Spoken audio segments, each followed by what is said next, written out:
हाय मेरी YouTube family, कैसे हैं आप सब। जैसा कि जानते हैं, महाराजा सुहेलदेव यूनिवर्सिटी इस समय कंटिन्यू बीएड का पेपर करवा रही है और सीनियर प्लस जूनियर दोनों लोग का साथ ही पेपर हो रहा है। एक दिन गैप उनका हो रहा है, एक दिन हम सबका पेपर होता है, एक दिन उनका पेपर होता है। अलग अलग डेटों में शिफ्ट तो वही है कि 8 बजे से लेकर 11 बजे तक, लेकिन साथ ही पेपर चल रहा है। तो मैं कुछ आज का जो पेपर हुआ, आज 25 तारीख है, आज तीसरा पेपर ख़त्म हो गया। अब केवल एक पेपर बाकी है। जैसा कि मैं आपको दिखाना चाहता हूं कि आज क्या क्या क्वेश्चन आए और कितना मैंने बताया था जो इसमें से फंसा हुआ है क्वेश्चन। तो जैसा कि आप पहला ही क्वेश्चन देखेंगे कि इसमें समावेशी शिक्षा के कोई 2 उद्देश्य बताइए, तो उसको आप लिखे होंगे मुझे लगता है। उच्च उपचारात्मक शिक्षण की किसे कहते हैं, इसको भी आप देखे होंगे। शारीरिक रूप से बंधित बच्चों की कोई 4 विशेषताएं बताइए, इसको भी आप देखे होंगे। और आपने कैसे लिखा, क्या आपने बना के लिखा कि या सीरीज से पढ़ के लिखा, क्या और कहीं यूट्यूब से आप पढ़े थे। पाठ्यक्रम अनुकूलन क्या है, इसको भी आप आया था। चौथा क्वेश्चन ये था। पांचवा क्वेश्चन आपका था मंद अधिगामी बालकों की 4 विशेषताएं लिखिए। पाठ्यक्रम सहगामी क्रियाएं सामाजिक कौशल को कैसे बढ़ाती हैं, इसके बारे में आप लिख सकते थे। विकासात्मक असमर्थ से आप क्या समझते हैं, ये था आपका।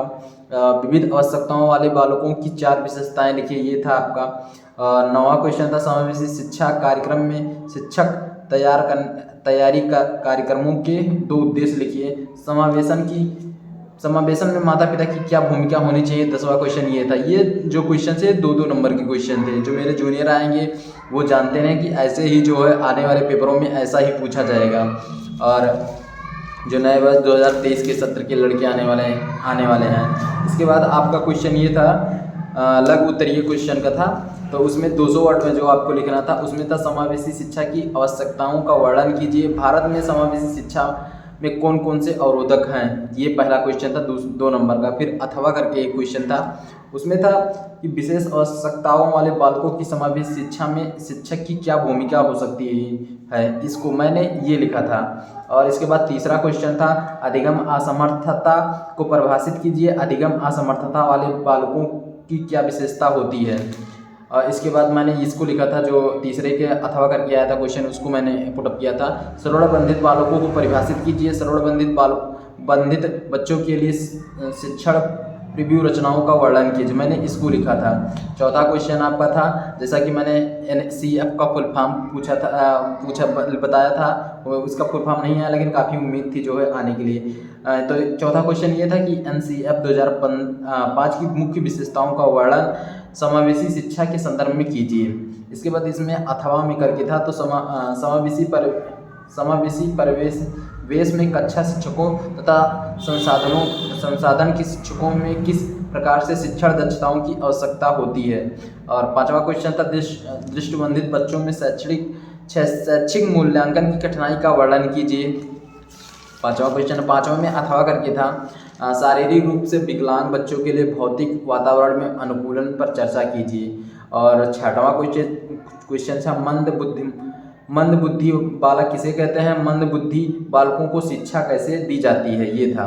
और इसके बाद छठवें में अथवा करके क्वेश्चन था कि संवेगात्मक रूप से अशांत बच्चों के उपचार एवं रोकथाम में आकलन एवं मूल्यांकन के महत्व का वर्णन कीजिए। अब इसके बाद द्विगुरुत्रीय में प्रश्न था, जैसा कि 7वां आप देख सकते हैं। 7वें में था प्रतिभाशाली बालकों की क्या विशेषता है, प्रतिभाशाली बालकों के समुचित विकास के लिए कैसा शिक्षा व्यवस्था होनी चाहिए।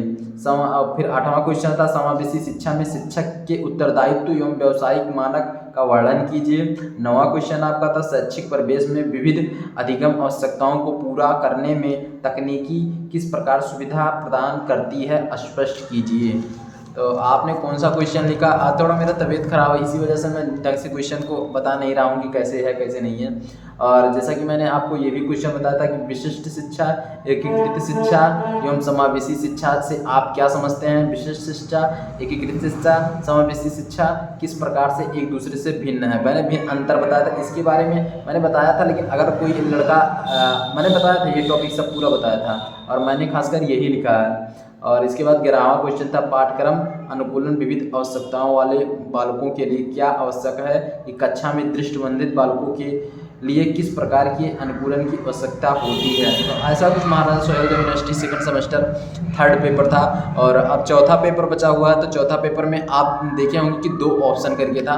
दोनों ऑप्शनों में आपने जो फिलिंग किया होगा अपने क्वेश्चन पेपर में, अपने आपके एडमिट कार्ड पे लिखा होगा, वो मैंने टीचर एजुकेशन करके मेरा था चौथा पेपर जो है, मैंने इसको चूज किया था। जैसे कि आप देख सकते हैं, ये मेरा एडमिट कार्ड है। तो चौथा पेपर मैंने इसको सेलेक्ट किया था। अब मुझे इसकी तैयारी करनी है।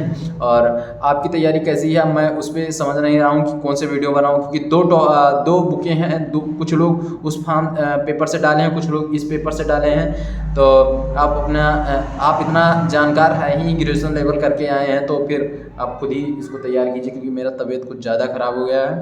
और जय हिंद, जय प्रयागराज, जय संगम नगरी, जय हिंद।